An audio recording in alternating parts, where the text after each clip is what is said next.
Hello guys, আজি mini ব্লগটো start কৰি আছো হাহুৰ শহুৰৰ ঘৰৰ পৰা। ইয়াতে আলহী আহিব কামত লাগি আছো আমি গোটেইখিনি গাজলি প্ৰায় 2-3 দিনৰ পৰা। আৰু মিঠাই বনালো, কেক, নিমকি আৰু নাৰিকলৰ পিঠা, তাৰপিছত বাকী আইটেমবোৰ কিনি অনা হ'ব। আৰু এইখিনি হৈছে বাহু মাছ। আলহী আগদিনাখনৰ ৰাতিয়া আদা নহৰু পেষ্ট, মাছ বনাবলৈ সৰিয়হ এই সকলোবোৰ পিচি ল'লোঁ। আৰু মাহঁতো লাগি আছে, এইফালে ল'ৰাবোৰ গৈছে চকী আনিবলৈ আলহী বহাবলৈ।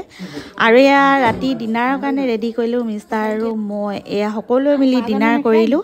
তাৰপিছতে ইয়াৰ ফুল ব্লগো আহি আছে। আৰু এয়া নেক্সট ডে মৰ্ণিং এয়া বাহিৰত বনাই আছোঁ মাটন চব্জি, পোলাও মিষ্টাৰ আৰু মই। এয়া ভিতৰত বনাই আছে লোকেল চিকেন আৰু বাকী আইটেমবোৰো বনোৱা হ'ল। তাৰপিছতে আহি ফটকছে কাপোৰ এযোৰ বদলি কৰি ল'লোঁ। আৰু আলহী আহিব যিহেতু এইফালে চাহ আৰু লগতে চৰ্বত, মিঠাই ৰেডি কৰা হ'ল। আৰু দুপৰীয়া লাঞ্চ ৰেডি।